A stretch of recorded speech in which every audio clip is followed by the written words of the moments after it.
जय भोलेनाथ, हर हर महादेव। धर्म प्रेमी बंधुओं, आज मैं आपको शिव पुराण के श्री रुद्र संहिता भाग 1 का 11वां अध्याय सुनाने जा रही हूँ। प्रेम और श्रद्धा भाव से सुने। 11वां अध्याय, शिव पूजन की विधि तथा फल प्राप्ति। ऋषि बोले, हे सूत जी, अब आप हम पर कृपा कर हमें ब्रह्मा जी व नारद के संवादों के अनुसार शिव पूजन की विधि बताइए, जिससे भगवान शिव प्रसन्न होते हैं। ब्राह्मण, क्षत्रिय, वैश्य और रुद्र आदि चारों वर्णों को शिव पूजन किस प्रकार करना चाहिए, आपने व्यास जी के मुख से जो सुना हो, कृपया हमें भी बताइए। महर्षियों के ये वचन सुनकर सूत जी ने ऋषियों द्वारा पूछे गए प्रश्नों का उत्तर देते हुए कहना आरंभ किया। सूत जी बोले, हे मुनीश्वर, जैसा आपने पूछा है वह बड़े रहस्य की बात है। मैंने इसे जैसा सुना है उसे मैं अपनी बुद्धि के अनुसार आपको सुना रहा हूँ। पूर्व काल में व्यास जी ने सनत कुमार जी से यही प्रश्न किया था। फिर उपमन्यु जी ने भी इसे सुना था और इसे भगवान श्री कृष्ण को सुनाया था। वही सब मैं अब ब्रह्मा नारद संवाद के रूप में आपको बता रहा हूँ। ब्रह्मा जी ने कहा, भगवान शिव की भक्ति सुखमय, निर्मल एवं सनातन रूप है तथा समस्त मनोवांछित फलों को देने वाली है। यह दरिद्रता, रोग, दुख तथा शत्रु द्वारा दी गई पीड़ा का नाश करने वाली है। जब तक मनुष्य भगवान शिव का पूजन नहीं करता और उनके शरण में नहीं जाता, तब तक ही उसे दरिद्रता, दुख, रोग और शत्रुजनित पीड़ा, ये चारों प्रकार के पाप दुखी करते हैं। भगवान शिव की पूजा करते ही ये दुख समाप्त हो जाते हैं और अक्षय सुखों की प्राप्ति होती है। वह सभी भोगों को प्राप्त कर अंत में मोक्ष प्राप्त करता है। शिव जी का पूजन करने वालों को धन, संतान और सुख की प्राप्ति होती है। ब्राह्मण, क्षत्रिय, वैश्य और शूद्रों को सभी कामनाओं तथा प्रयोजनों की सिद्धि के लिए विधि अनुसार पूजा उपासना करनी चाहिए। ब्रह्म मुहूर्त में उठकर गुरु तथा शिव का स्मरण करके तीर्थों का चिंतन एवं भगवान विष्णु का ध्यान करें। फिर मेरा स्मरण चिंतन करके स्तोत्र पाठ पूजक शंकर जी का विधि पूर्वक नाम लें। तत्पश्चात उठकर शौच क्रिया करने के लिए दक्षिण दिशा में जाएं तथा मलमूत्र त्याग करें। ब्राह्मण गुदा की शक्ति के लिए उसमें 5 बार शुद्ध मिट्टी का लेप करें और धोएं। क्षत्रिय 4 बार, वैश्य 3 बार और शूद्र 2 बार यही क्रम करें। तत्पश्चात बाएं हाथ में 10 बार और दोनों हाथों में 7 बार मिट्टी लगाकर धोएं। प्रत्येक पैर में 3-3 बार मिट्टी लगाएं। स्त्रियों को भी इसी प्रकार क्रम करते हुए शुद्ध मिट्टी से हाथ पैर धोने चाहिए। ब्राह्मण को 12 अंगुल, क्षत्रिय को 11, वैश्य को 10 और शूद्र को 9 अंगुल की दातुन करनी चाहिए। षष्ठी, अमावस्या, नवमी, व्रत के दिन, सूर्यास्त के समय, रविवार और श्राद्ध के दिन दातुन न करें। दातुन के पश्चात जलाशय में जाकर स्नान करें तथा विशेष देश काल आने पर मंत्रोच्चार पूर्वक स्नान करें। फिर एकांत स्थान पर बैठकर विधि पूर्वक संध्या करें तथा इसके उपरांत विधि विधान से शिव पूजन का कार्य आरंभ करें। तदुपरांत मन को सुस्थिर करके पूजा गृह में प्रवेश करें तथा आसन पर बैठें। सर्वप्रथम गणेश जी का पूजन करें। उसके उपरांत शिव जी की स्थापना करें। 3 बार आचमन कर 3 प्राणायाम करते समय त्रिनेत्रधारी शिव का ध्यान करें। महादेव जी के 5 मुख, 10 भुजाएं और जिनकी स्फटिक के समान उज्जवल कांति है।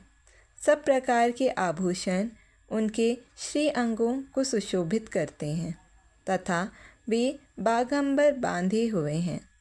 फिर प्रणव मंत्र अर्थात ओंकार से शिवजी की पूजा आरंभ करें। पाद्य, अर्घ और आचमन के लिए पात्रों को तैयार करें। 9 कलश स्थापित करें तथा उन्हें कुशाओं से ढककर रखें। कुशाओं से जल लेकर ही सबका प्रक्षालन करें। तत्पश्चात सभी कलशों में शीतल जल डालें। खस और चंदन को पाद्य पात्र में रखें। चमेली के फूल, शीतल चीनी, कपूर, बड़ की जड़ तथा तमाल का चूर्ण बना लें और आचमनीय के पात्र में डालें। इलायची और चंदन को तो सभी पात्रों में डालें। देवादिदेव महादेव जी के सामने नंदीश्वर का पूजन करें। गंध, धूप तथा दीपों द्वारा भगवान शिव की आराधना आरंभ करें। सद्योजातम प्रपाद्यामि मंत्र से शिवजी का आवाहन करें।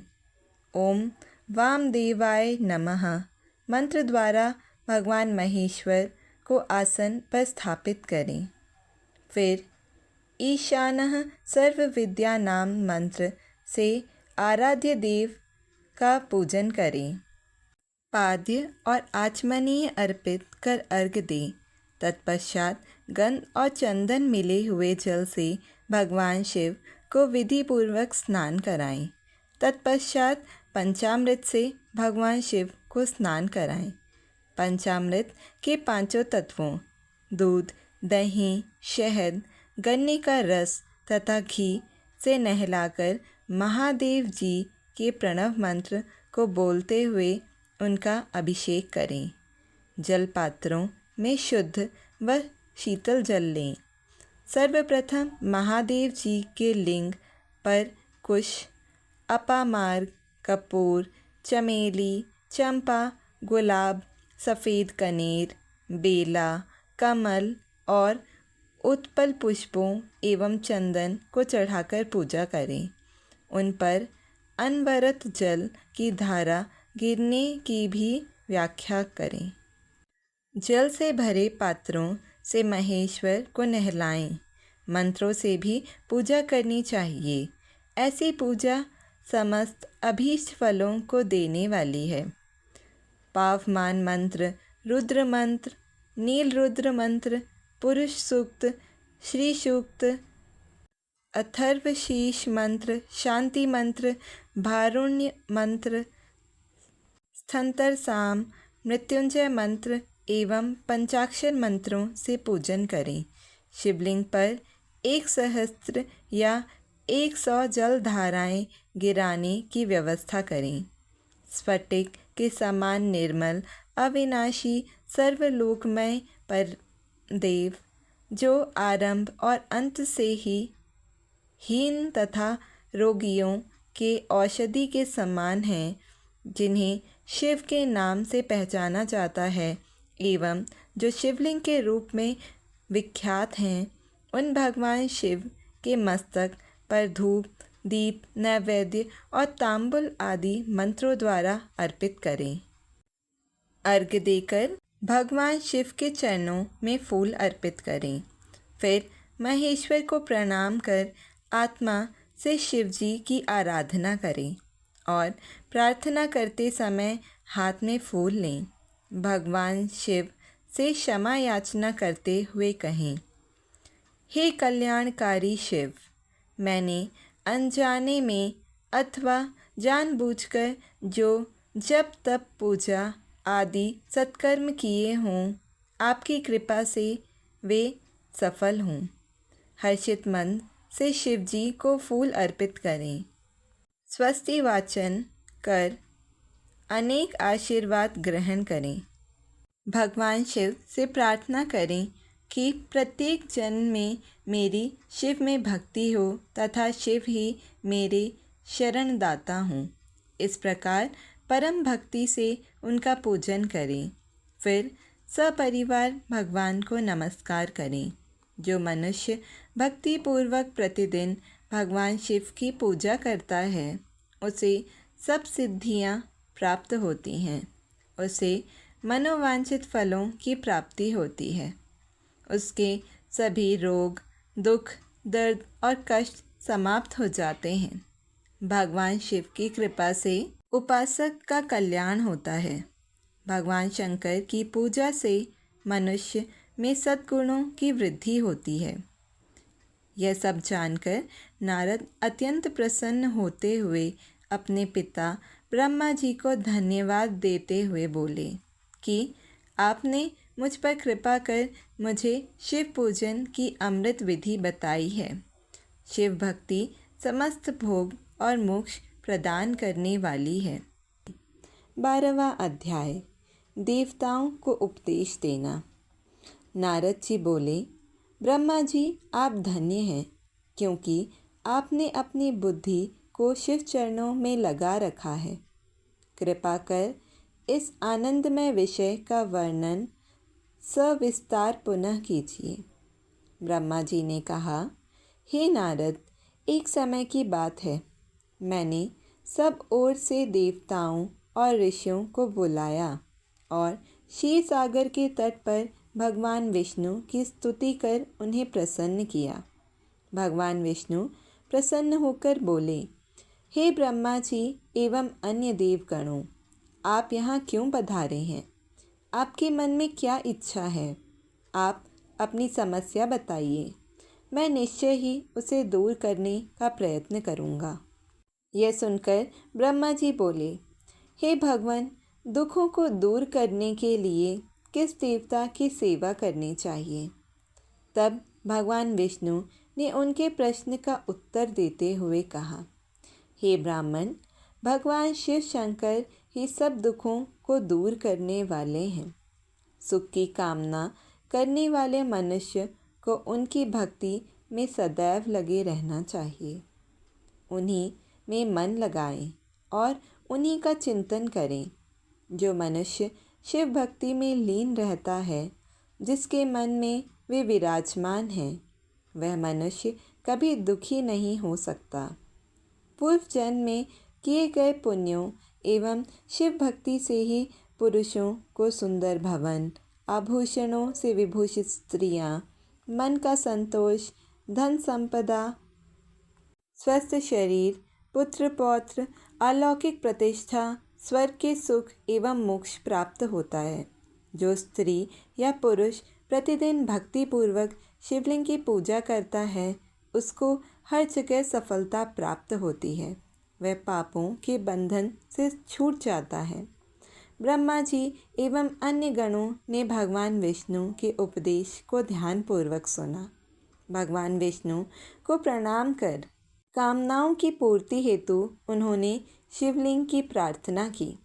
तब श्री विष्णु ने विश्वकर्मा को बुलाकर कहा, हे मुने, तुम मेरी आज्ञा से देवताओं के लिए शिवलिंगों का निर्माण करो। तब विश्वकर्मा ने मेरी और श्री हरि की आज्ञा को मानते हुए देवताओं के लिए उनके अनुसार लिंगों का निर्माण कर उन्हें प्रदान किया। मुनि शेष नारद, सभी देवताओं को प्राप्त शिवलिंगों के विषय में सुनो। सभी देवता अपने द्वारा प्राप्त लिंग की पूजा उपासना करते हैं। पद्मपराण मणि का लिंग इंद्र को, सोने का कुबेर को, पुखराज का धर्मराज को, श्याम वर्ण का वरुण को, इंद्रनीलमणि का विष्णु को और ब्रह्मा जी हेमलय लिंग को प्राप्त कर उसका भक्तिपूर्वक पूजन करते हैं। इसी प्रकार विश्वदेव चांदी के लिंग की और वसुगण पीतल के बने लिंग की भक्ति करते हैं। पीतल का अश्विनी कुमारों को, स्फटिक का लक्ष्मी को, तांबे का आदित्यों को और मोती का लिंग चंद्रमा को प्रदान किया गया है। वज्रलिंग ब्राह्मणों के लिए व मिट्टी का लिंग ब्राह्मणों की स्त्रियों के लिए है। मयासुर चंदन द्वारा बने लिंग का और नागों द्वारा मूंगे के बने शिवलिंग का आदरपूर्वक पूजन किया जाता है। देवी मक्खन के बने लिंग की अर्चना करती हैं। योगीजन भस्ममय लिंग की, यक्षगण दधि से निर्मित लिंग की, छाया देवी आटे के लिंग और ब्रह्मपत्नी रत्नमय शिवलिंग की पूजा करती हैं। बाणासुर पार्थिव लिंग की पूजा करता है। भगवान विष्णु ने देवताओं को उनके हित के लिए शिवलिंग के साथ पूजन विधि भी बताई। देवताओं के वचनों को सुनकर मेरे हृदय में हर्ष की अनुभूति हुई। मैंने लोगों का कल्याण करने वाली शिव पूजा की उत्तम विधि बताई। यह शिव भक्ति समस्त अभीष्ट फलों को प्रदान करने वाली है। इस प्रकार लिंगों के विषय में बताकर ब्रह्मा जी ने शिवलिंग व शिव भक्ति की महिमा का वर्णन किया। शिव पूजन भोग और मोक्ष प्रदान करता है। मनुष्य जन्म उच्च कुल में प्राप्त करना अत्यंत दुर्लभ है। इसलिए मनुष्य रूप में जन्म लेकर मनुष्य को शिव भक्ति में लीन रहना चाहिए। शास्त्रों द्वारा बताए गए मार्ग का अनुसरण करते हुए जाति के नियमों का पालन करते हुए कर्म करें। संपत्ति के अनुसार दान आदि दें। जप तप यज्ञ और ध्यान करें।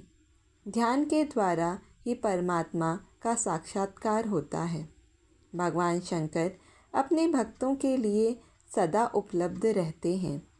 जब तक ज्ञान की प्राप्ति न हो तब तक कर्मों से ही आराधना करें। इस संसार में जो जो वस्तु सत असत रूप में दिखती है अथवा सुनाई देती है वह परब्रह्म शिव रूप है। तत्व ज्ञान न होने तक देव की मूर्ति का पूजन करें। अपनी जाति के लिए अपनाए गए कर्म का प्रयत्नपूर्वक पालन करें। आराध्य देव का पूजन श्रद्धापूर्वक करें, क्योंकि पूजन और दान से ही हमारी सभी विघ्न व बाधाएं दूर होती हैं। जिस प्रकार मैले कपड़े पर रंग अच्छे से नहीं चढ़ता परंतु साफ कपड़े पर अच्छी तरह से रंग चढ़ता है, उसी प्रकार देवताओं की पूजा अर्चना से मनुष्य का शरीर पूर्णतया निर्मल हो जाता है।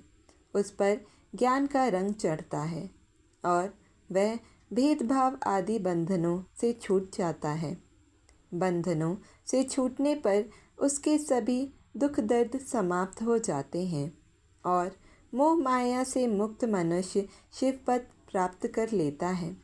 मनुष्य जब तक गृहस्थ आश्रम में रहे तब तक सभी देवताओं में शेष भगवान शंकर की मूर्ति का प्रेम पूर्वक पूजन करें। भगवान शंकर ही सभी देवों के मूल हैं। उनकी पूजा से बढ़कर कुछ भी नहीं है।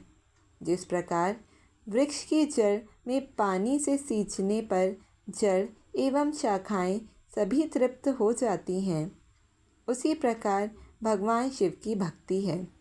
अतः मनोवांछित फलों की प्राप्ति के लिए शिव जी की पूजा करनी चाहिए।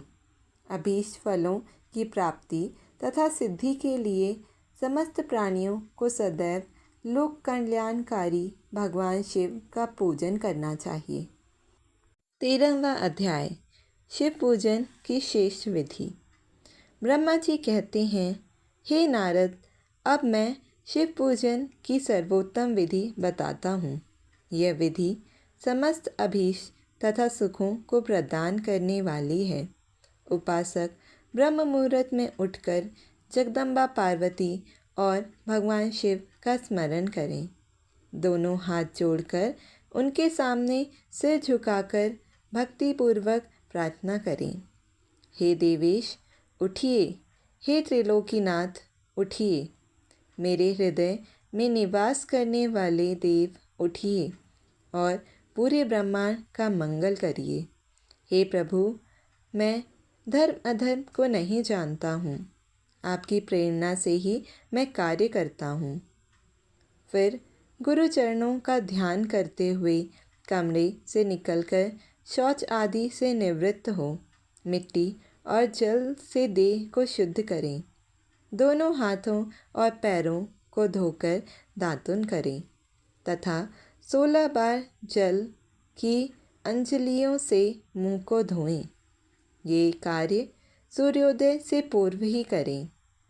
हे देवताओं और ऋषियों, षष्ठी, प्रतिपदा, अमावस्या, नवमी और रविवार के दिन दातुन न करें।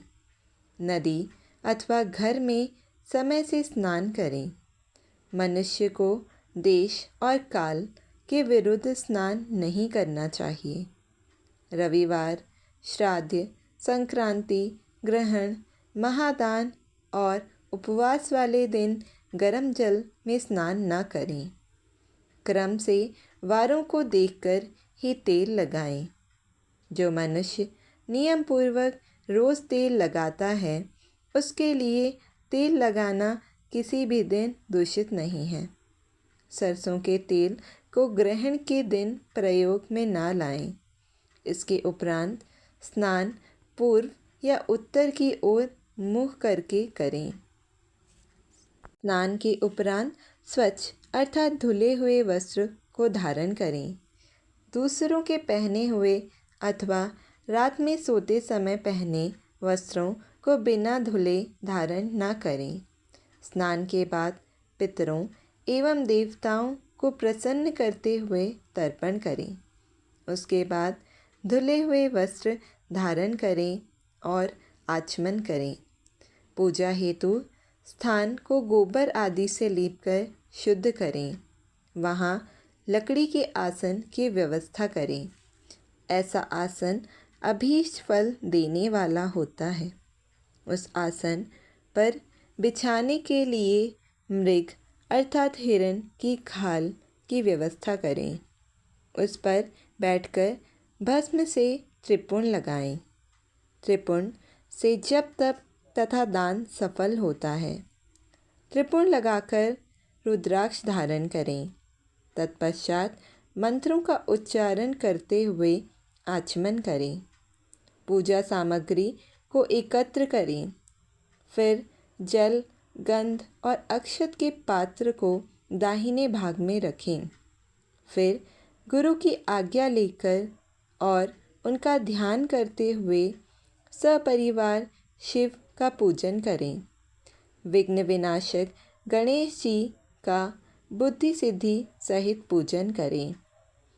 ओम गणपतये नमः का जाप करके उन्हें नमस्कार करें तथा क्षमा याचना करें। कार्तिकेय एवं गणेश जी का एक साथ पूजन करें तथा उन्हें बारंबार नमस्कार करें। फिर द्वार पर स्थित लंबोदर नामक द्वारपाल की पूजा करें। तत्पश्चात भगवती देवी की पूजा करें। चंदन, कुमकुम, धूप, दीप और नैवेद्य से शिवजी का पूजन करें। प्रेम पूर्वक नमस्कार करें। अपने घर में मिट्टी, सोना, चांदी, धातु या अन्य किसी धातु की शिव प्रतिमा बनाएं। भक्तिपूर्वक शिवजी की पूजा कर उन्हें नमस्कार करें। मिट्टी का शिवलिंग बनाकर विधि पूर्वक उसकी स्थापना करें तथा उसकी प्राण प्रतिष्ठा करें। घर में भी मंत्रोच्चार करते हुए पूजा करनी चाहिए।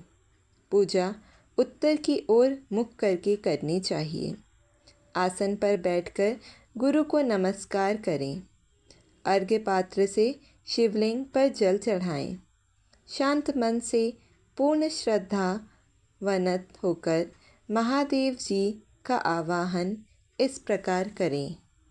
जो कैलाश के शिखर पर निवास करते हैं और पार्वती देवी के पति हैं, जिनके स्वरूप का वर्णन शास्त्रों में है, जो समस्त देवताओं के लिए पूजित हैं, जिनके 5 मुख, 10 हाथ तथा प्रत्येक मुख पर 3-3 नेत्र हैं, जो सिर पर चंद्रमा का मुकुट और जटा धारण किए हुए हैं, जिनका रंग कपूर के समान है, जो बाघ की खाल बांधते हैं, जिनके गले में वासुकी नामक नाग लिपटा है, जो सभी मनुष्यों को शरण देते हैं और सभी भक्तगण जिनकी जय जयकार करते हैं, जिनका सभी वेद और शास्त्रों में गुणगान किया गया है।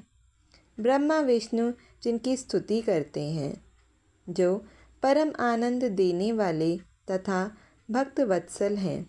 ऐसे देवों के देव महादेव भगवान शिव जी का मैं आवाहन करता हूँ। इस प्रकार आवाहन करने के पश्चात उनका आसन स्थापित करें। आसन के बाद शिव जी को पाद्य और अर्घ्य दें। पंचामृत के द्रव्यों द्वारा शिवलिंग को स्नान कराएं तथा मंत्रों सहित द्रव्य अर्पित करें। स्नान के पश्चात सुगंधित चंदन का लेप करें तथा सुगंधित जलधारा से उनका अभिषेक करें।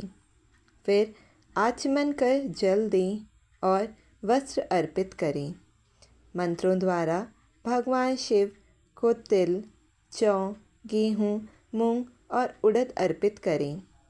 पुष्प चढ़ाएं। शिव जी के प्रत्येक मुख पर कमल, शतपत्र, शंख पुष्प, कुश पुष्प, धतूरा, मंदार, द्रोण पुष्प, तुलसी दल तथा बेलपत्र चढ़ाकर पराभक्ति से महेश्वर की विशेष पूजा करें। बेलपत्र समर्पित करने से शिव जी की पूजा सफल होती है।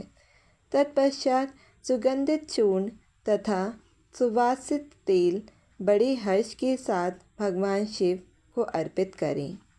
गुग्गल और अगरू की धूप दें। घी का दीपक जलाएं। प्रभु शंकर, आपको हम नमस्कार करते हैं। आप अर्घ्य को स्वीकार करके मुझे रूप दीजिए, यश दीजिए और भोग व मोक्ष रूपी फल प्रदान कीजिए।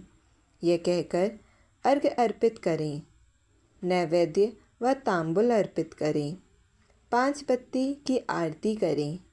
4 बार पैरों में, 2 बार नाभि के सामने, 1 बार मुख के सामने तथा संपूर्ण शरीर में 7 बार आरती दिखाएं। तत्पश्चात शिव जी की परिक्रमा करें। हे प्रभु शिव शंकर, मैंने अज्ञान से अथवा जानबूझकर जो पूजन किया है वह आपकी कृपा से सफल हो। हे भगवान, मेरे प्राण आप में लगे हैं। मेरा मन सदा आपका ही चिंतन करता है। हे गौरीनाथ, भूतनाथ, आप मुझ पर प्रसन्न होइए। प्रभु, जिनके पैर लड़खड़ाते हैं उनका आप ही एकमात्र सहारा है। जिन्होंने कोई भी अपराध किया है उनके लिए आप ही शरणदाता हैं। यह प्रार्थना करके पुष्पांजलि अर्पित करें तथा पुनः भगवान शिव को नमस्कार करें। देवेश्वर प्रभु, अब आप परिवार सहित अपने स्थान को पधारें तथा जब पूजा का समय हो तब पुनः यहाँ पधारें। इस प्रकार भगवान शंकर की प्रार्थना करते हुए उनका विसर्जन करें और जल को अपने हृदय में लगाकर मस्तक पर लगाएं। हे महर्षियों, इस प्रकार मैंने आपको शिव पूजन की सर्वोत्तम विधि बता दी है, जो भोग और मोक्ष प्रदान करने वाली है। ऋषिगण बोले, हे ब्रह्मा जी, आप सर्वश्रेष्ठ हैं। आपने हम पर कृपा कर शिव पूजन की सर्वोत्तम विधि का वर्णन हमसे किया, जिसे सुनकर हम सब कृतार्थ हो गए। 14वां अध्याय, पुष्पों द्वारा शिव पूजा का महात्म्य। ऋषियों ने पूछा, हे महाभाग, अब आप यह बताइए कि भगवान शिव की किन किन फूलों से पूजा करनी चाहिए।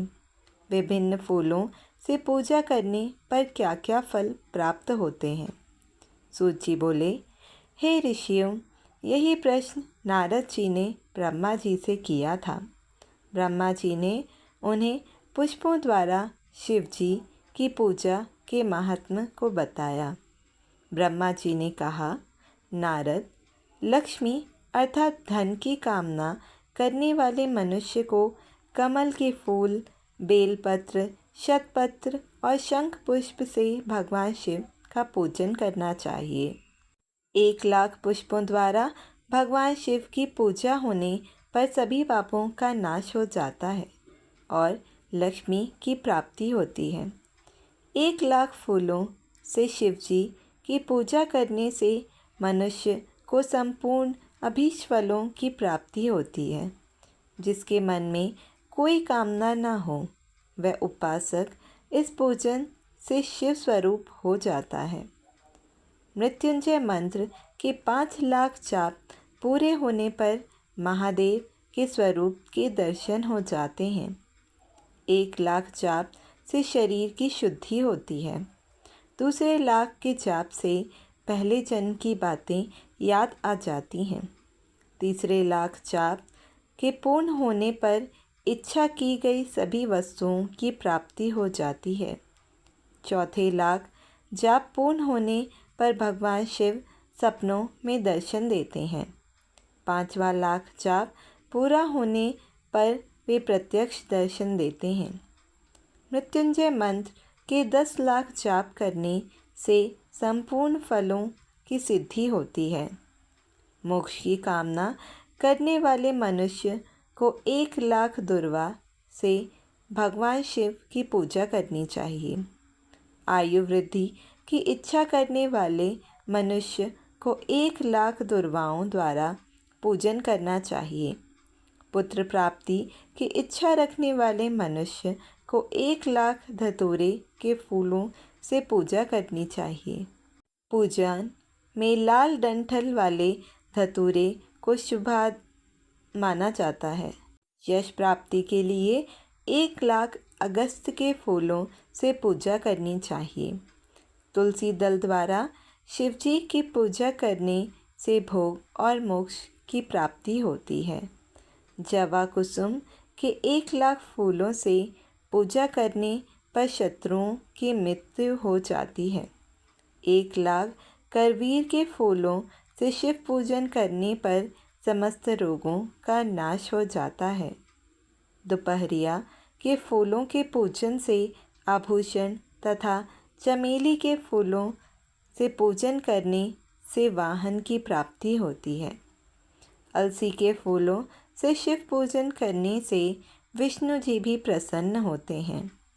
बेलों के फूलों से अर्घ देने पर अच्छे जीवन साथी की प्राप्ति होती है। जूही के फूलों से पूजन करने पर घर में धन संपदा का वास होता है तथा अन्न के भंडार भर जाते हैं। कनेर के फूलों से पूजा करने पर वस्तुओं की प्राप्ति होती है। सेतुआरी और शेफालिका के फूलों से पूजन करने पर मन निर्मल हो जाता है। हार श्रृंगार के फूलों से पूजन करने पर सुख संपत्ति की वृद्धि होती है। राई के 1,00,000 फूलों से पूजन करने पर शत्रु मृत्यु को प्राप्त होते हैं। चंपा और केवड़े के फूलों से शिव पूजन नहीं करना चाहिए। ये दोनों फूल महादेव के पूजन के लिए अयोग्य होते हैं। इसके अलावा सभी फूलों का पूजा में उपयोग किया जा सकता है। महादेवी जी पर चावल चढ़ाने से लक्ष्मी की प्राप्ति होती है। ये चावल अखंडित होने चाहिए। उन्हें विधि पूर्वक अर्पित करें। रुद्र प्रधान मंत्र से पूजन करते हुए शिवलिंग पर वस्त्र अर्पित करें। गंध, पुष्प और श्रीफल चढ़ाकर धूप दीप से पूजन करने से पूजा का पूरा फल प्राप्त होता है। उसी प्रांगण में 12 ब्राह्मणों को भोजन कराएं। इससे सांगोपांग पूजा संपन्न होती है। 1,00,000 तिलों से शिवजी का पूजन करने पर समस्त दुखों और क्लेशों का नाश होता है। जौ के दाने चढ़ाने पर स्वर्गीय सुख की प्राप्ति होती है। गेहूँ के बने भोजन से लाख बार शिव पूजन करने से संतान की प्राप्ति होती है। मूंग के पूजन करने पर उपासक को धर्म, अर्थ और काम भाव वाले काम भोग की प्राप्ति होती है तथा वह पूजा समस्त सुखों को देने वाली है। उपासक को निष्काम होकर मोक्ष की प्राप्ति के लिए भगवान शिव की पूजा करनी चाहिए। भक्ति भाव से विधि पूर्वक शिव जी की पूजा करके जलधारा समर्पित करनी चाहिए। शतरुद्रीय मंत्र से एकादश रुद्र जप, सूक्त, षडंग, महामृत्युंजय और गायत्री मंत्र में नमः लगाकर नामों से अथवा प्रणव ओम मंत्र द्वारा शास्त्रोक्त मंत्र से जलधारा शिवलिंग पर चढ़ाएं। धारा पूजन से संतान की प्राप्ति होती है।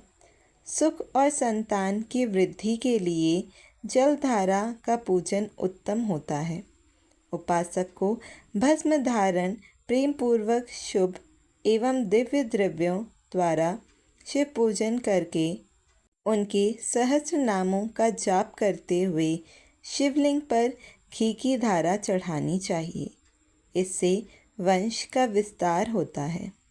10,000 मंत्रों द्वारा इस प्रकार किया गया पूजन रोगों को समाप्त करता है तथा मनोवांछित फल की प्राप्ति होती है। नपुंसक पुरुष को शिव जी का पूजन घी से करना चाहिए। ब्राह्मणों को भोजन कराना चाहिए और प्राजापत्य का व्रत रखना चाहिए। बुद्धिहीन मनुष्य को दूध में शक्कर मिलाकर इसकी धारा शिवलिंग पर चढ़ानी चाहिए। इससे भगवान प्रसन्न होकर उत्तम बुद्धि प्रदान करते हैं। यदि मनुष्य का मन उदास रहता हो, जी उचट जाए, कहीं भी प्रेम न रहे, दुख बढ़ जाए तथा घर में सदैव लड़ाई रहती हो, तो मनुष्यों को शक्कर मिश्रित दूध 10,000 मंत्रों का जाप करते हुए शिवलिंग को अर्पित करना चाहिए। खुशबू वाला तेल चढ़ाने पर भोगों की वृद्धि होती है। यदि शिव जी पर शहद चढ़ाया जाए तो टीबी जैसा रोग भी समाप्त हो जाता है। शिव जी को गन्ने का रस चढ़ाने से आनंद की प्राप्ति होती है। गंगा जल को चढ़ाने से भोग और मोक्ष की प्राप्ति होती है। उपरोक्त वस्तुओं को अर्पित करते समय मृत्युंजय मंत्र के 10,000 जाप करने चाहिए और 11 ब्राह्मणों को भोजन कराना चाहिए। इस प्रकार शिव जी की विधि सहित पूजा करने से पुत्र पौत्रादि सहित सभी सुखों को भोगकर अंत में शिवलोक की प्राप्ति होती है।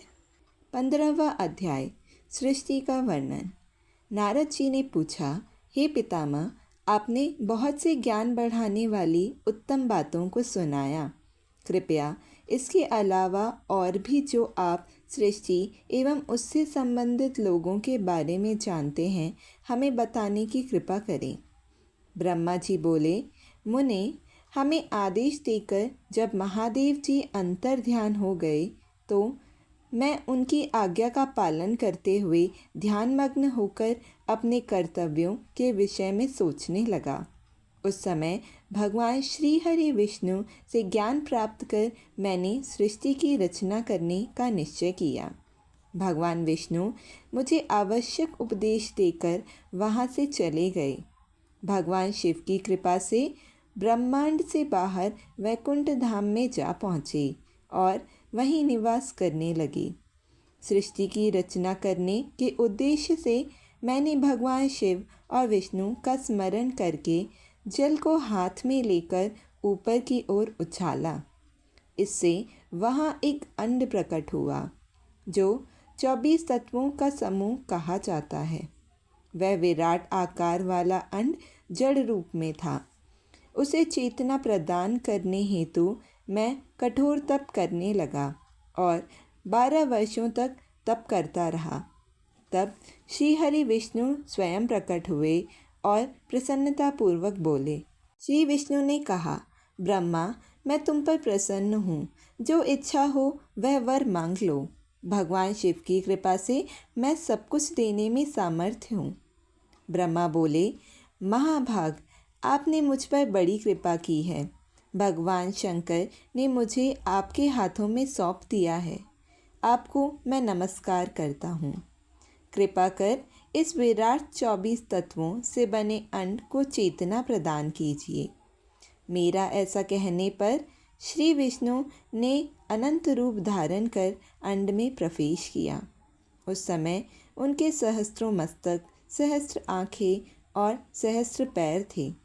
उनके अंड में प्रवेश करते ही वह चेतन हो गया। पाताल से सत्यलोक तक अंड के रूप में वहाँ विष्णु भगवान विराजने लगे। अंड में विराजमान होने के कारण विष्णु जी वैराज पुरुष कहलाए। पंचमुख महादेव ने अपने निवास हेतु कैलाश नगर का निर्माण किया। देवर्षि, संपूर्ण ब्रह्मांड का नाश होने पर भी वैकुंठ और कैलाश अमर रहेंगे, अर्थात इनका नाश नहीं हो सकता। महादेव की आज्ञा से ही मुझ में सृष्टि की रचना करने की इच्छा उत्पन्न हुई है। अनजाने में ही मुझसे तमोगुणी सृष्टि की उत्पत्ति हुई, जिसे अविद्या पंचक कहते हैं। उसके पश्चात भगवान शिव की आज्ञा से स्थावर संज्ञक वृक्ष, जिसे पहला सर्ग कहते हैं, का निर्माण हुआ, परंतु पुरुषार्थ का साधक नहीं था। अतः दूसरा सर्ग तिर्यक स्त्रोता प्रकट हुआ। यह दुखों से भरा हुआ था। तब ब्रह्मा जी द्वारा उधर्व स्त्रोता नामक तीसरे सर्ग की रचना की गई। यह सात्विक सर्ग देव सर्ग के नाम से प्रसिद्ध हुआ। यह सर्ग सत्यवादी तथा परम सुखदायक है। इसकी रचना के उपरांत मैंने पुनः शिव चिंतन आरंभ कर दिया। तब एक रजोगुणी सृष्टि का आरंभ हुआ, जो अर्वाक स्त्रोता नाम से विख्यात हुआ। इसके बाद मैंने 5 विकृत सृष्टि और 3 प्राकृत सर्गों को जन्म दिया। पहला महातत्व, दूसरा भूतों और तीसरा वैकारिक सर्ग है। इसके अलावा 5 विकृत सर्ग हैं। दोनों को मिलाकर कुल 8 सर्ग होते हैं। नवा कौमार सर्ग है, जिससे सनत सनंदन कुमारों की रचना हुई है। सनत आदि मेरे 4 मानस पुत्र हैं, जो ब्रह्मा के समान हैं। वे महान व्रत का पालन करने वाले हैं। वे संसार से विमुख एवं ज्ञानी हैं।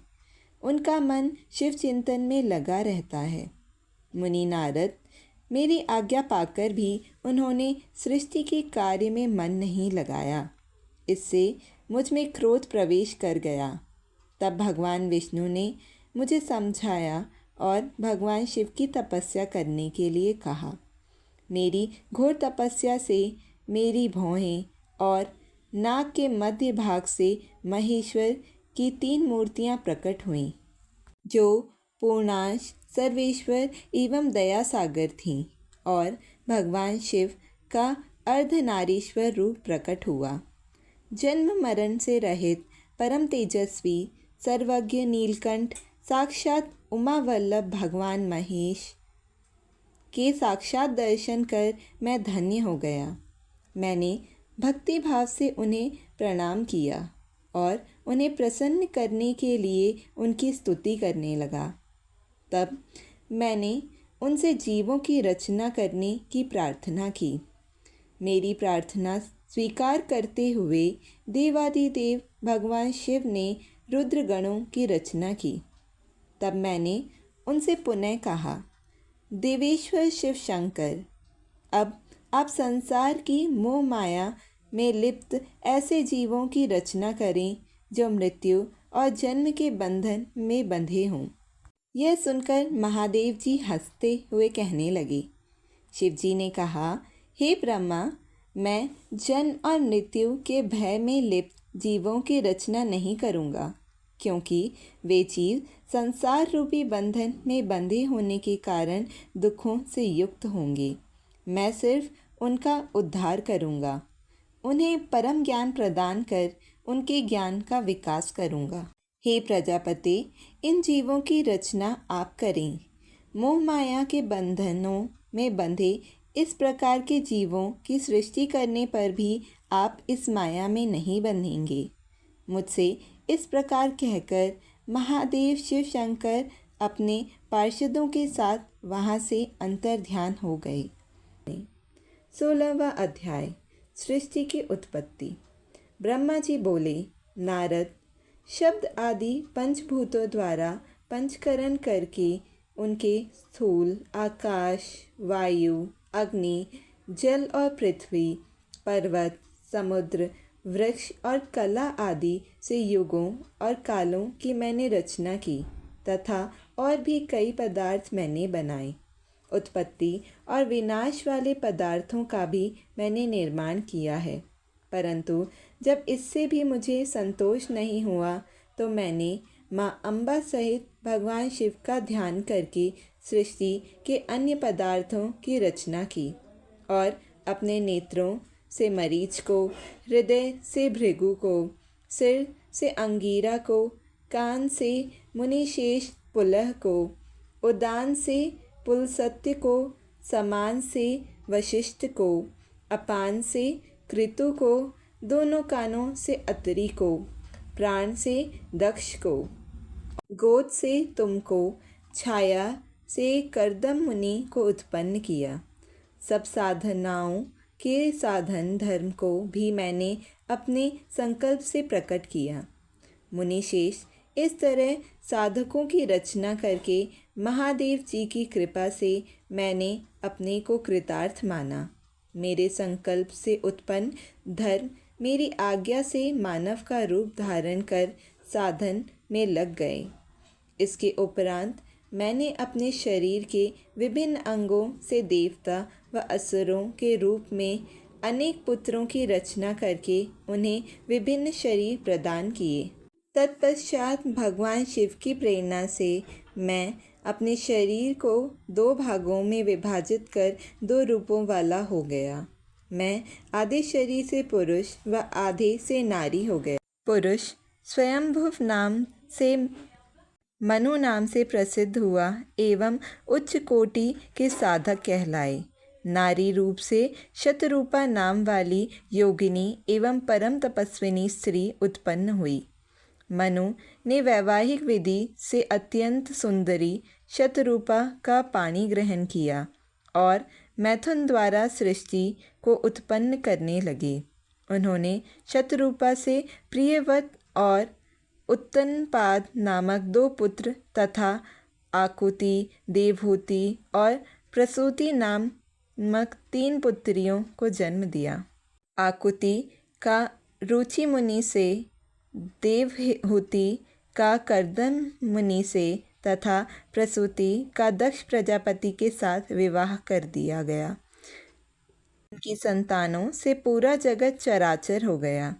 रुचि और आकुति के वैवाहिक संबंध में यज्ञ और दक्षिणा नामक स्त्री पुरुष का जोड़ा उत्पन्न हुआ।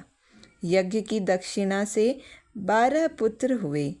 मुनि करदन और देवहूति के संबंध से बहुत सी पुत्रियों का जन्म हुआ।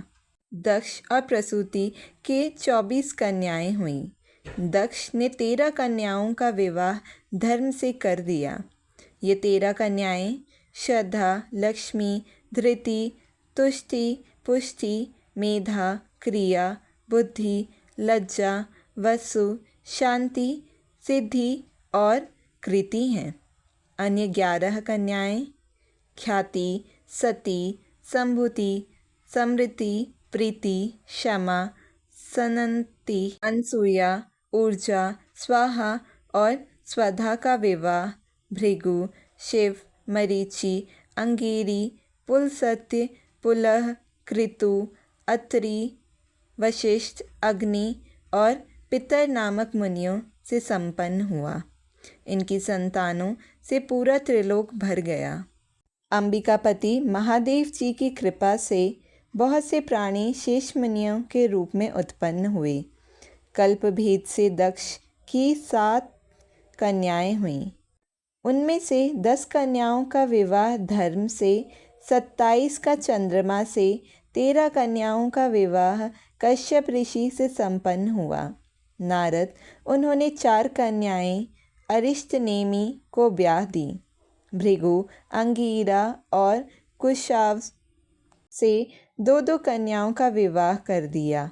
कश्यप ऋषि की संतानों से संपूर्ण त्रिलोक अलौकिक हो गया। देवता, ऋषि, दैत्य, वृक्ष, पक्षी, पर्वत तथा लताएं आदि कश्यप पत्नियों से पैदा हुई हैं। इस तरह भगवान शंकर की आज्ञा से ब्रह्मा जी ने पूरी सृष्टि की रचना की। सर्वव्यापी शिव जी द्वारा तपस्या के लिए प्रकट देवी, जिन्हें रुद्रदेव ने त्रिशूल से अग्रभाग पर रखकर उनकी रक्षा की, वे सती देवी ही दक्ष से प्रकट हुई थी। उन्होंने भक्तों का उद्धार करने के लिए अनेक लीलाएं की। इस प्रकार देवी शिवा ही सती के रूप में भगवान शंकर की अर्धांगिनी बनी, परंतु अपने पिता के यज्ञ में अपने पति का अपमान देखकर उन्होंने अपने शरीर को यज्ञ की अग्नि में भस्म कर दिया। देवताओं की प्रार्थना पर ही वे माँ सती पार्वती के रूप में प्रकट हुईं और कठिन तपस्या करके उन्होंने पुनः भगवान भोलेनाथ को प्राप्त कर लिया। वे इस संसार में कालिका, चंडिका, भद्रा, चामुंडा, विजया, जया, जयंती, भद्रकाली, दुर्गा, भगवती, कामाख्या, कामदा, अम्बा, मृडागी और सर्वमंगला आदि अनेक नामों से पूजी जाती हैं। देवी के ये नाम भोग और मोक्ष को देने वाले हैं। मुनि नारद, इस प्रकार मैंने तुम्हें सृष्टि की उत्पत्ति की कथा सुनाई है। पूरा ब्रह्मांड भगवान शिव की आज्ञा से मेरे द्वारा रचा गया है। ब्रह्मा, विष्णु और रुद्र आदि तीनों देवता उन्हीं महादेव के अंश हैं। भगवान शिव निर्गुण और सगुण हैं। वे शिवलोक में शिवा के साथ निवास करते हैं। 17वां अध्याय, पापी गुणनिधि की कथा। सूची कहते हैं, हे ऋषियों, तत्पश्चात नारद जी ने विनयपूर्वक प्रणाम किया और उनसे पूछा, भगवान शंकर कैलाश पर कब गए और महात्मा कुबेर से उनकी मित्रता कहाँ और कैसे हुई? प्रभु, शिव जी कैलाश पर क्या करते हैं? कृपा कर मुझे बताइए। इसे सुनने के लिए मैं बहुत उत्सुक हूँ। ब्रह्मा जी बोले, हे नारद, मैं तुम्हें चंद्रमौली भगवान शिव के विषय में बताता हूँ। कांपिल्य नगर में यज्ञदत्त दीक्षित नाम का एक ब्राह्मण रहता था। वे अत्यंत प्रसिद्ध थे। वे यज्ञ विद्या में बड़े पारंगत थे। उनका गुणनिधि नाम का एक 8 वर्षीय पुत्र था। उसका यज्ञोपवीत हो गया था और वह भी बहुत सी विद्याएं जानता था, परंतु वह दुराचारी और जुआरी हो गया। वह हर वक्त खेलता कूदता रहता था तथा गाने बजाने वालों का साथी हो गया था। माता के बहुत कहने पर भी वह पिता के समीप नहीं जाता था और उनके किसी आज्ञा को नहीं मानता था। उसके पिता घर के कार्यों और दीक्षा आदि देने में लगे रहते थे। जब घर पर आकर अपनी पत्नी से गुणनिधि के बारे में पूछते तो वह झूठ कह देती कि वह कहीं स्नान करने या देवताओं का पूजन करने गया है। केवल एक ही पुत्र होने के कारण वह अपने पुत्र की कमियों को छुपाती रहती थी। उन्होंने अपने पुत्र का विवाह भी कर दिया था। माता नित्य अपने पुत्र को समझाती थी। वह उसे यह भी समझाती थी कि तुम्हारी बुरी आदतों के बारे में तुम्हारे पिता को पता चल गया तो वे क्रोध के आवेश में हम दोनों को मार देंगे। परंतु गुणनिधि पर माँ के समझाने का कोई प्रभाव नहीं पड़ता था। एक दिन उसने अपने पिता की अंगूठी चुरा ली और उसे जुए में हार आया। दैव योग से उसके पिता को अंगूठी के विषय में पता चल गया। जब उन्होंने अंगूठी जुआरी के हाथ में देखी और उससे पूछा तो जुआरी ने कहा, मैंने कोई चोरी नहीं की है, अंगूठी मुझे तुम्हारे पुत्र ने ही दी है। यही नहीं बल्कि उसने और जुआरियों को भी बहुत सारा धन घर से लेकर दिया है। परंतु आश्चर्य तो यह है कि तुम जैसे पंडित भी अपने पुत्र के लक्षणों को नहीं जान पाए। यह सारी बातें सुनकर पंडित दीक्षित का सिर शर्म से झुक गया। वे सिर झुकाकर और अपना मुंह ढककर अपने घर की ओर चल दिए। घर पहुंचकर गुस्से से उन्होंने अपनी पत्नी को पुकारा। अपनी पत्नी से उन्होंने पूछा, तेरा लाडला पुत्र कहाँ है? मेरी अंगूठी जो मैंने सुबह तुम्हें दी थी वह कहाँ है? मुझे जल्दी से दो। पंडित की पत्नी ने फिर झूठ बोल दिया, मुझे स्मरण नहीं कि वह कहाँ है। अब तो दीक्षित जी को और भी क्रोध आ गया। वे अपनी पत्नी से बोले, तू बड़ी सत्यवादी है, इसलिए मैं जब भी गुणनिधि के बारे में पूछता हूँ तब मुझे अपनी बातों से बहला देती है। यह कहकर दीक्षित जी घर के अन्य सामानों को ढूंढने लगे, किंतु उन्हें कोई वस्तु न मिली, क्योंकि वे सब वस्तुएं गुणनिधि जुए में हार चुका था। क्रोध में आकर पंडित ने अपनी पत्नी और पुत्र को घर से निकाल दिया और दूसरा विवाह कर लिया। 18वां अध्याय, गुणनिधि को मोक्ष की प्राप्ति। ब्रह्मा जी बोले, हे नारद, जब यह समाचार गुणनिधि को मिला तो उसे अपने भविष्य की चिंता हुई। वह कई दिनों तक भूखा प्यासा भटकता रहा। एक दिन भूख प्यास से व्याकुल वह एक शिव मंदिर के पास बैठ गया। एक शिव भक्त अपने परिवार सहित शिव पूजन के लिए विविध सामग्री लेकर वहां आया था। उसने परिवार सहित भगवान शिव का विधि विधान से पूजन किया और नाना प्रकार के पकवान शिवलिंग पर चढ़ाए। पूजन के बाद वे लोग वहां से चले गए तो गुणनिधि ने भूख से मजबूर होकर उस भोग को चोरी करने का विचार किया और मंदिर में चला गया। उस समय अंधेरा हो चुका था, इसलिए उसने अपने वस्त्र को जलाकर उजाला किया। यह मानो उसने भगवान शिव के सम्मुख दीप जलाकर दीपदान किया था। जैसे ही वह सब भोग उठाकर भागने लगा, उसके पैरों की धमक से लोगों को पता चल गया कि उसने मंदिर में चोरी की है। सभी उसे पकड़ने के लिए दौड़े और उसका पीछा करने लगे। नगर के लोगों ने उसे खूब मारा। उनके मार को उसका भूखा शरीर सहन नहीं कर सका। उसके प्राण पखेरु उड़ गए। उसके कुकर्मों के कारण यमदूत उसे बांधकर ले जा रहे थे। तभी भगवान शिव के पार्षद वहां आ गए और गुणनिधि को यमदूतों के बंधन से मुक्त कर दिया। यमदूतों ने शिवगणों को नमस्कार किया और बताया कि यह बड़ा पापी और धर्म कर्म से हीन है। यह अपने पिता का भी शत्रु है। इसने शिवजी के भोग की भी चोरी की है। इसने बहुत पाप किए हैं, इसलिए यह यमलोक का अधिकारी है। इसे हमारे साथ जाने दें ताकि विभिन्न नरकों को यह भोग सके। तब शिवगणों ने उत्तर दिया कि निश्चय ही गुणनिधि ने बहुत से पाप कर्म किए हैं, परंतु इसने कुछ पुण्य कर्म भी किए हैं, जो संख्या में कम होने पर भी पाप कर्मों को नष्ट करने वाले हैं।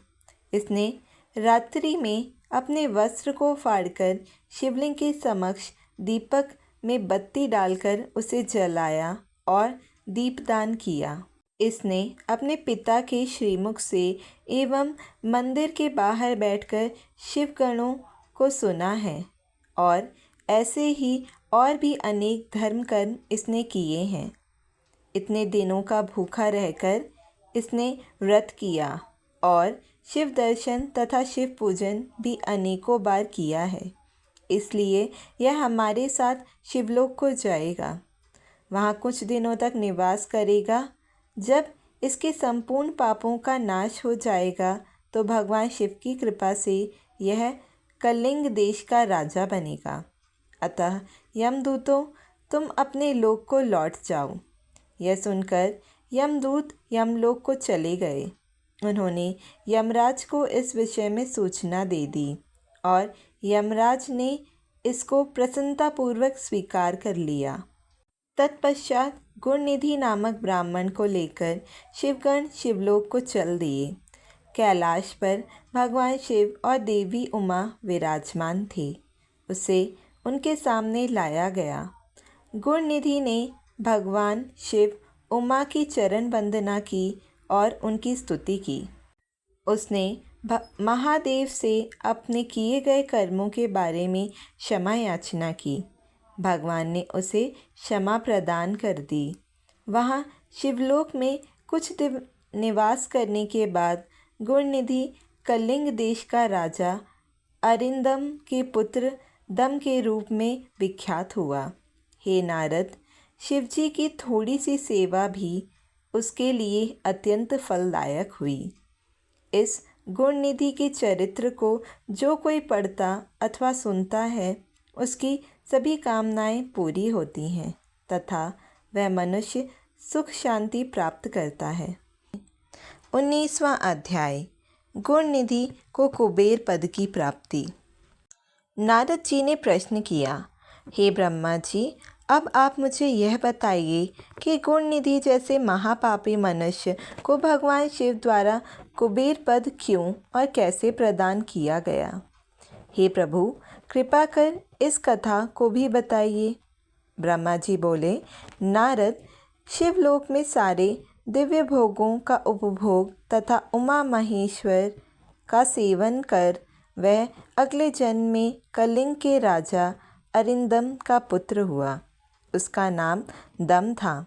बालक दम की भगवान शंकर में असीम भक्ति थी।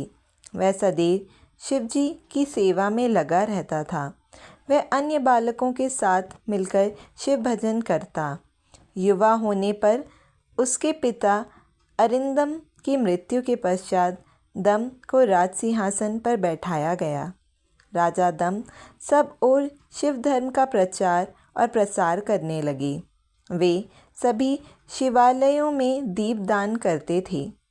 उनकी शिवजी में अनन्य भक्ति थी। उन्होंने अपने राज्य में रहने वाले सभी ग्रामाध्यक्षों को यह आज्ञा दी थी कि शिव मंदिर में दीपदान करना सबके लिए अनिवार्य है। अपने गांव के आसपास जितने शिवालय हैं, वहां सदा दीप जलाना चाहिए। राजा दम ने आजीवन शिव धर्म का पालन किया। इस तरह वे बड़े धर्मात्मा कहलाए। उन्होंने शिवालयों में बहुत से दीप जलाए। इसके फलस्वरूप वे दीपों की प्रभा के आश्रय हो मृत्युपरांत अलकापुरी के स्वामी बने। ब्रह्मा जी बोले, हे नारद, भगवान शिव का पूजन व उपासना महान फल देने वाली है। दीक्षित के पुत्र गुणनिधि ने, जो पूर्ण अधर्मी था, भगवान शिव की कृपा पाकर दिक्पाल का पद पा लिया था। अब मैं तुम्हें उसकी भगवान शिव के साथ मित्रता के विषय में बताता हूँ। नारद, बहुत पहले की बात है। मेरे मानस पुत्र पुलसत्व से विश्रवा का जन्म हुआ और विश्रवा के पुत्र कुबेर हुए। उन्होंने पूर्व काल में बहुत कठोर तप किया। उन्होंने विश्वकर्मा द्वारा रचित अलकापुरी का उपभोग किया। मेघवाहन कल्प के आरंभ होने पर वे कुबेर के रूप में घोर तप करने लगे। वे भगवान शिव द्वारा प्रकाशित काशीपुरी में गए और अपने मन के रत्नमय दीपों से 11 रुद्रों को उद्बोधित कर वे तन्मयता से शिवजी के ध्यान में मग्न होकर निश्चल भाव से उनकी उपासना करने लगे। वहाँ उन्होंने शिवलिंग की प्रतिष्ठा की। उत्तम पुष्पों द्वारा शिवलिंग का पूजन किया। कुबेर पूरे मन से तप में लगे थे। उनके पूरे शरीर में केवल हड्डियों का ढांचा और चमड़ी ही बची थी। इस प्रकार उन्होंने 10,000 वर्षों तक तपस्या की। तत्पश्चात भगवान शिव अपनी दिव्य शक्ति उमा के भव्य रूप के साथ कुबेर के पास गए। अलकापति कुबेर मन को एकाग्र कर शिवलिंग के सामने तपस्या में लीन थे। भगवान शिव ने कहा, अलकापते, मैं तुम्हारी भक्ति और तपस्या से प्रसन्न हूँ। तुम मुझसे अपनी इच्छा अनुसार वर मांग सकते हो। यह सुनकर जैसे ही कुबेर ने आंखें खोली तो उन्होंने अपने सामने भगवान नीलकंठ खड़े देखे। उनका तेज सूर्य के समान था। उनके मस्तक पर चंद्रमा अपनी चांदनी बिखेर रहा था। उनके तेज से कुबेर की आंखें चौधिया गईं। तत्काल उन्होंने अपनी आंखें बंद कर लीं। वे भगवान शिव से बोले, भगवान, मेरे नेत्रों को वह शक्ति दीजिए जिससे मैं आपके चरणारविंदों का दर्शन कर सकूं। कुबेर की बात सुनकर भगवान शिव ने अपनी हथेली से कुबेर को स्पर्श कर देखने की शक्ति प्रदान की। दिव्य दृष्टि प्राप्त होने पर वे आंखें फाड़ फाड़ कर देवी उमा की ओर देखने लगे। वे सोचने लगे कि भगवान शिव के साथ यह सर्वांग सुंदरी कौन है। इसने ऐसा कौन सा तप किया है जो इसे भगवान शिव की कृपा से उनका सामीप्य रूप और सौभाग्य प्राप्त हुआ है। वे देवी उमा को निरंतर देखते जा रहे थे। देवी को घूरने के कारण उनकी बाएं आंख फूट गई। शिवजी ने उमा से कहा, उमे, यह तुम्हारा पुत्र है। यह तुम्हें क्रूर दृष्टि से नहीं देख रहा है। यह तुम्हारे तप बल को जानने की कोशिश कर रहा है। फिर भगवान शिव ने कुबेर से कहा, मैं तुम्हारी तपस्या से बहुत प्रसन्न हूँ। मैं तुम्हें वर देता हूँ कि तुम समस्त निधियों और गुह्य शक्तियों के स्वामी हो जाओ। सुव्रतों, यक्षों और किन्नरों के अधिपति होकर धन के दाता बनो। मेरी तुमसे सदा मित्रता रहेगी और मैं तुम्हारे पास सदा निवास करूँगा। अर्थात तुम्हारे स्थान अलकापुरी के पास ही मैं निवास करूँगा। कुबेर, अब तुम अपनी माता उमा के चरणों में प्रणाम करो। यही तुम्हारी माता हैं। ब्रह्मा जी कहते हैं, नारद, इस प्रकार भगवान शिव ने देवी से कहा, हे देवी, यह आपके पुत्र के समान है। इस पर अपनी कृपा करो। यह सुनकर उमा देवी बोली, वत्स, तुम्हारी भगवान शिव में सदैव निर्मल भक्ति बनी रहे। बाईं आँख फूट जाने पर तुम एक ही पिंगल नेत्र से युक्त रहो।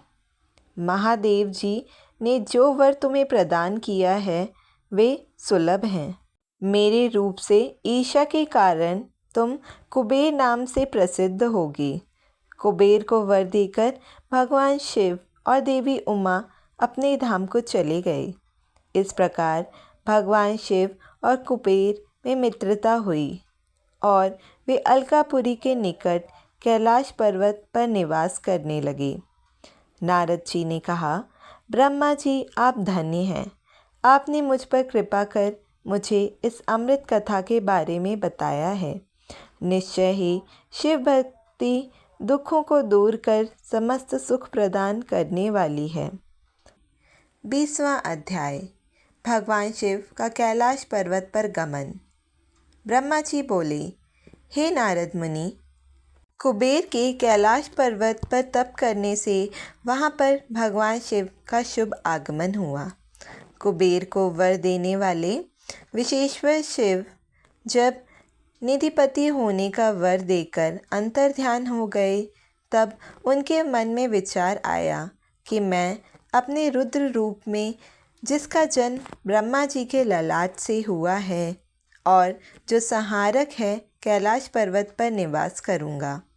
शिव की इच्छा से कैलाश जाने के इच्छुक रुद्रदेव ने बड़े ज़ोर ज़ोर से अपना डमरू बजाना शुरू कर दिया। वह ध्वनि उत्साह बढ़ाने वाली थी। डमरू की ध्वनि तीनों लोकों में गूंज रही थी। उस ध्वनि में सुनने वालों को अपने पास आने का आग्रह किया। उस डमरू की ध्वनि को सुनकर ब्रह्मा, विष्णु आदि सभी देवता, ऋषि मुनि, वेद शास्त्रों को जानने वाले सिद्ध लोग बड़े उत्साहित होकर कैलाश पर्वत पर पहुँचे। भगवान शिव के सारे पार्षद और गणपाल जहाँ भी थे वे कैलाश पर्वत पर पहुँचे। साथ ही असंख्य गणों सहित अपनी लाखों करोड़ों भयावनी भूत प्रेतों की सेना के साथ स्वयं शिवजी भी वहां पहुंचे। सभी गणपाल सहस्रों भुजाओं से युक्त थे। उनके मस्तक पर जटाएं थीं। सभी चंद्रचूड़, नीलकंठ और त्रिलोचन थे। हार, कुंडल, केयूर तथा मुकुट से वे अलंकृत थे। भगवान शिव ने विश्वकर्मा को कैलाश पर्वत पर निवास बनाने की आज्ञा दी। अपने व अपने भक्तों के रहने के लिए योग्य आवास तैयार करने का आदेश दिया।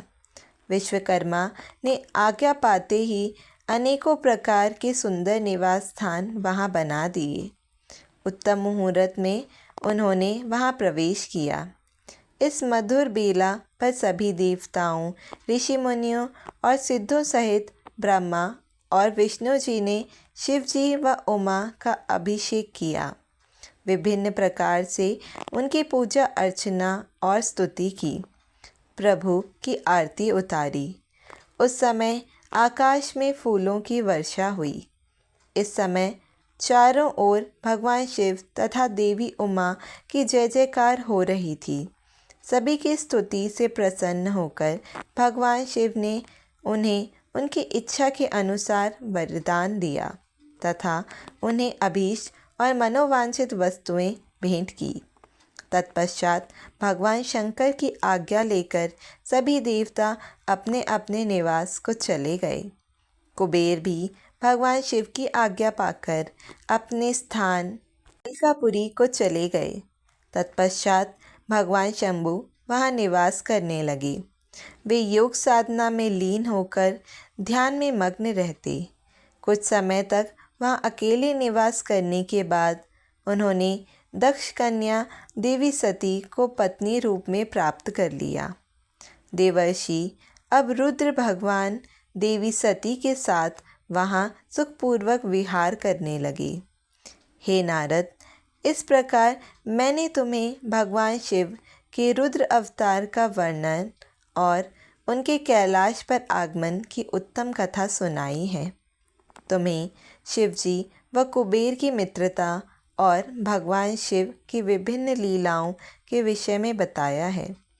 उनकी भक्ति तीनों लोकों का सुख प्रदान करने वाली तथा मनोवांछित फलों को देने वाली है। इस लोक में ही नहीं परलोक में भी सद्गति प्राप्त होती है। इस कथा को जो भी मनुष्य एकाग्र होकर सुनता या पढ़ता है वह इस लोक में सुख और भोगों को पाकर मोक्ष को प्राप्त होता है। नारद जी ने ब्रह्मा जी का धन्यवाद किया और उनकी स्तुति की। वे बोले कि प्रभु, आपने मुझे इस अमृत कथा को सुनाया है। आप महाज्ञानी हैं। आप सभी की इच्छाओं को पूर्ण करते हैं। मैं आपका आभारी हूँ।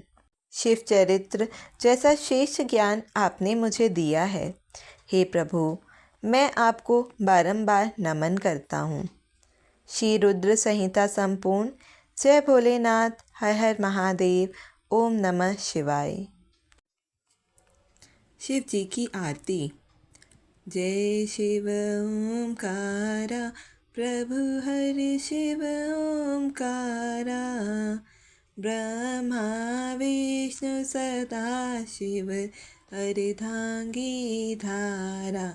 ओम जय शिव ओमकारा, एकानन चतुरानन पंचानन राजे, हंसासने गरुणासने वृषवाहने साजे।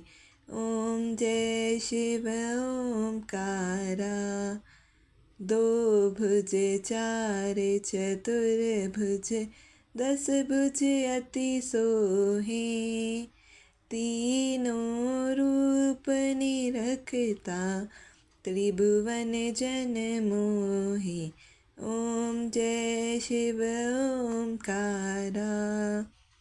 अक्षयमाला बनमाला, ऋणमाला धारी।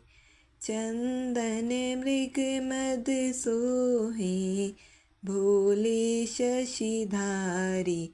ओम जय शिव ओमकारा। श्वेतांबर पीतांबर, बाघांबर अंगे। सनकादिक ब्रह्मादिक, भूतादिक संगे। ओम जय शिव ओमकारा। कर के मध्य कमंडल, चक्र त्रिशूल धरता। जग करता जग भरता, जग पालन करता। ओम जय शिव ओमकारा। ब्रह्मा विष्णु सदा शिव, जानत अविवेका। प्रणवाक्षर के मध्य, ये तीनों एका। ओम जय शिव ओमकारा। श्री गुण स्वामी जी की आरती, जो कोई नर गावे। कहत शिवानंद स्वामी, मन वांछित फल पावे। ओम जय शिव ओमकारा। तन मन धन सब कुछ है तेरा, स्वामी सब कुछ है तेरा।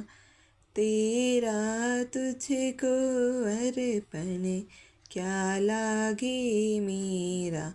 ओम जय शिव ओमकारा।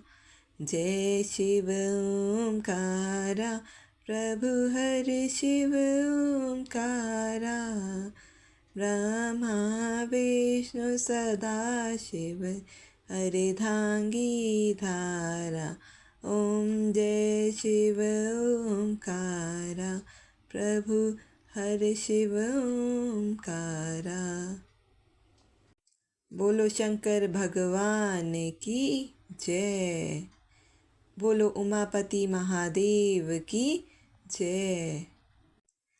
हर हर महादेव, हर हर महादेव।